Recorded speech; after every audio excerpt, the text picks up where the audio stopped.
serving you, and I'm a firm believer that this county isn't going to be judged just by my opinions alone. It's going to be judged and worked through with your opinions and all of us working together. Thank you. Thank you, Mr. Owens. Again, I'd like to welcome you folks here tonight too, and the League of Women Voters. I'm retired from the D.C. Fire Department. I'm your average Joe. I've been involved in recreation and sports since 1958. When I joined the volunteer fire department, you automatically became a coach of youth ball in the community. I have my youngest daughter graduated here at Kent Island High School. I've been coming over here since 1958, and I come over here for the quail hunting then, which the quail are all gone now. Rather than I don't know, I offer you one thing: I offer you honesty, I offer you integrity, and I offer you accountability, which I don't think we've had here in the last 8 years. Thank you. Thank you. So now we're going to start. Smith, Dick, I know you served on the Planning Commission in the past, and a lot of the comments I get from potential business people is Queen Anne's County has a very bad name for attracting business. There's a lot of onerous process. It takes so long to get through it to go elsewhere. Safeway, it took 6 years to build a grocery store. They built the Empire State Building before. What are your thoughts on what could be done with some of the process, some of the ordinances, and so forth as a planning commission member? Well, from my experience, Queen Anne's County is not friendly to business. And you can either say it is or isn't, but it's a perception, and if it's a perception, there's a problem there. We need to sit there and be honest on what we want and what we're doing. And if some project comes fits, then we need to be honest up front, put the things down, tell the developer or the business person coming in how we want to do it, what we expect the end result to be, and then work through the process.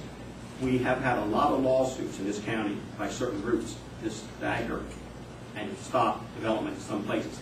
If it's legal, then they shouldn't do it. If it's illegal, I'm sorry. But if we want this kind of project, we need to be fair and upfront with people, and I don't think we've been there. We need to streamline some of our permits and processing and know to people what to do. I would like to see people be assigned when a company comes in to sit there and say what we're going to do. They talked earlier about Paul Reed Smith coming to this county. One of the anchors was this mailing. Came into that business part, partly because of Tide Water Publishing, which I work for. We did direct marketing. They did mailing service. The owners wanted to move over to the Eastern Shore. They moved that business from Lando over here. And we need to work with people like that, but be upfront and honest. If we don't want something, let's tell them up front. We don't want it, we're not going to deal with it. But if we sit there and have them come to the table and start anteing up, then we need to sit there and go through the process and not change the rules halfway through the process. Mr. Simmons. I would have to say bluntly that I really cannot disagree with a thing that Dick has said in this area. That I have to say, we don't have a top-flight planning department. We haven't since I've been here. They should model for what need to be done. A person coming here should have some vision of what the county is like. We don't. We have a bunch of rules that say you got to do something with a 50-foot setback, but we don't have any vision for what needs to be done. That needs to be developed by the planning department, and people coming here need to fit into that. We can improve our planning department and our welcoming of businesses greatly. Next question. Yes, sir.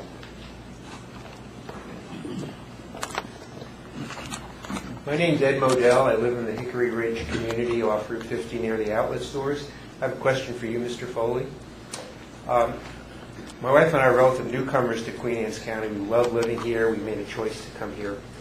I'm particularly concerned about one particular project called Wheatlands Farms, which is directly across the Wye River from us. I'm particularly concerned with the traffic safety problems that I believe it would create, as well as further degradation of the Wye River.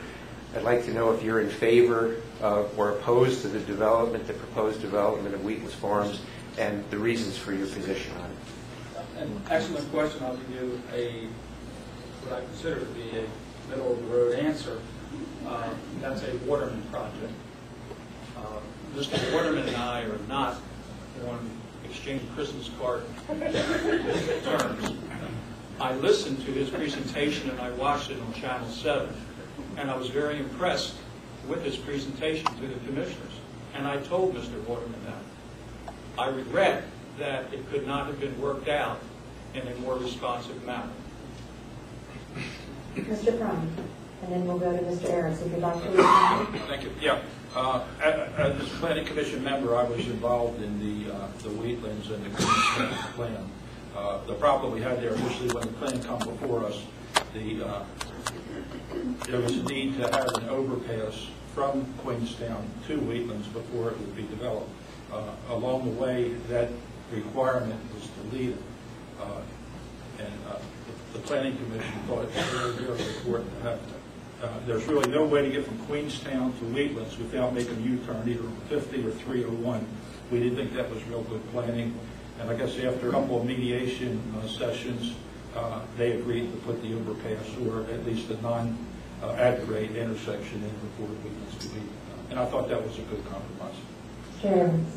I was part of the Economic Development Commission that Mr. Waterman did that project too. And as I understood the project, we came back with a favorable recommendation for that. Basically, when you spoke about the traffic issues, I think Mr. Waterman addressed some of the issues with Old Route 18 and trying to alleviate some of the bottleneck there. I agree with Mr. Fromm about the overpass and what have you. The thing brought jobs. It brought recommended housing that we were looking for. And I think Mr. Waterman addressed a lot of the buffering issues with the Upper Wye River. Thank you. Next question. Yes, ma'am.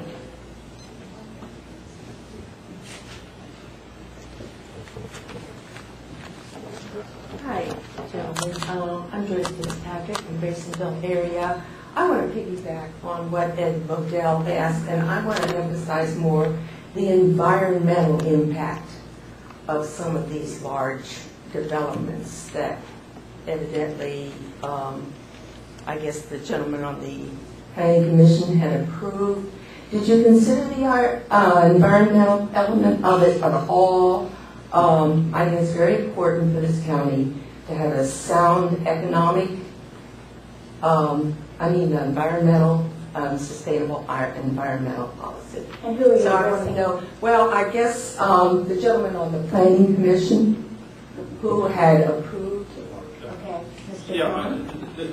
I guess the good part of the wetlands developed is the buffer area along the Wide River would have been turned over, maybe it has been turned over to the Chesapeake Environmental Center, and that would be under their jurisdiction. Every project, especially in the critical area, goes through a stack process even before it gets to the Planning Commission, where the staff reviews all the critical area issues and then resolves those issues. I think a real good example is Cracker Barrel. There were 84 issues when Cracker Barrel first came up. All 84 issues were resolved. It flew through the Planning Commission.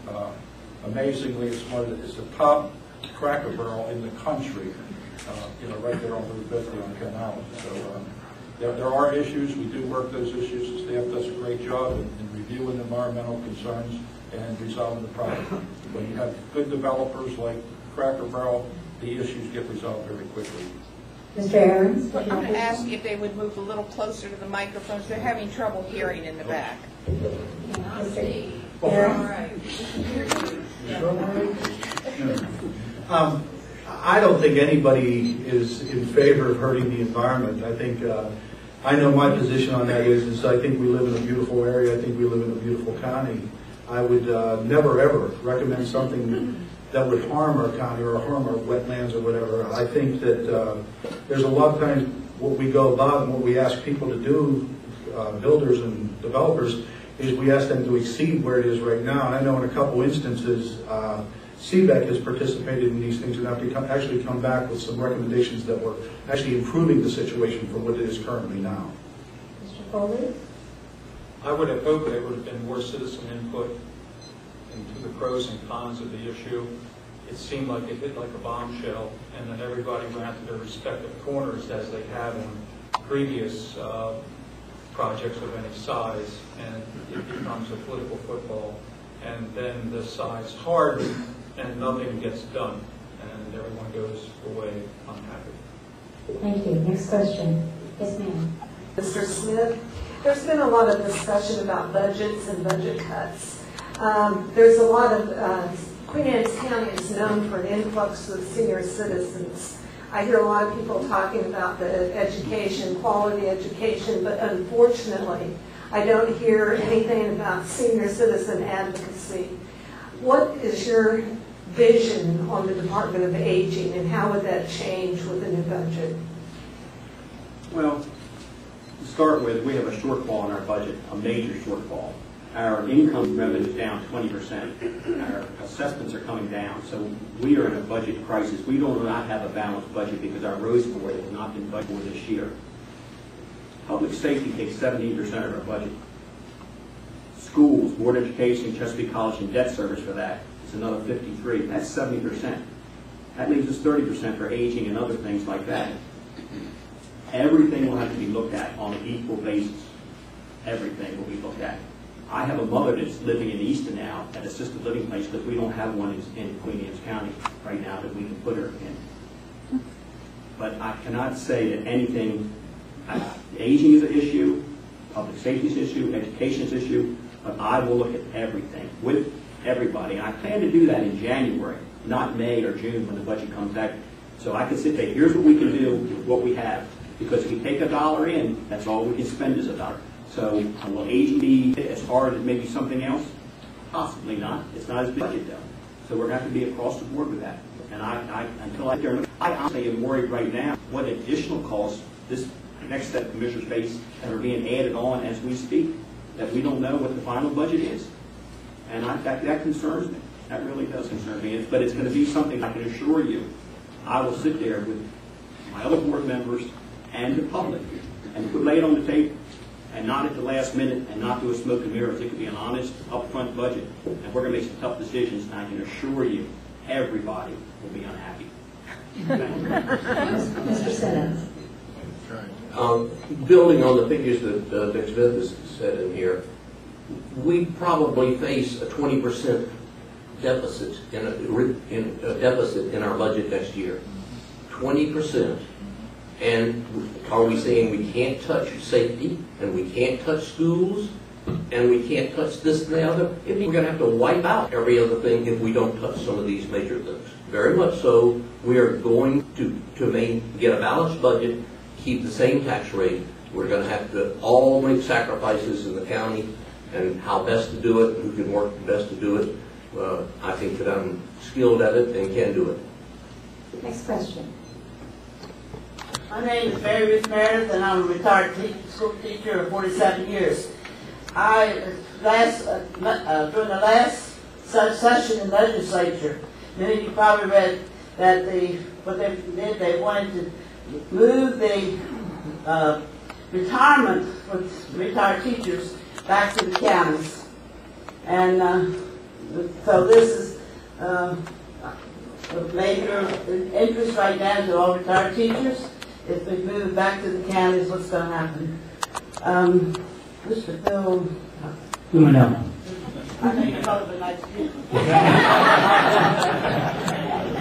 I can tell you emphatically with every ounce of physical strength and mental strength, I'm going to fight that to the T. With a struggling budget, a county that's facing some tough cuts to make within county government, to add this to our plate is just, it's unpalatable. So absolutely not. I'll fight it if I can talk. Thank you. Next question in the back. We're talking about Curtis Stewart, Centerville teacher and parent, and I'm mostly concerned for my children who are young and just starting in the school system. And as Dick and some of you are in the school board or public office before knows that for our state to get full funding, the county has to give maintenance of effort. I'm sure all you're familiar with effort. In these economic times, I'm sure everyone's proud of our schools and our scores, and most of you that have children in the system are proud of it. And I want to know how we're going to maintain maintenance of effort. And I would start with Mr. Arndt, if you can give us your points on if you would fight for maintenance of effort, at least the bare minimum of the schools, or you think that's impossible if you were coming to me? Well, I don't think it's impossible at all. I'm a large proponent of the school system. I think the school system and the county commissioners as a group need to start looking at some alternatives on how to raise money and do things for the school system. There's some programs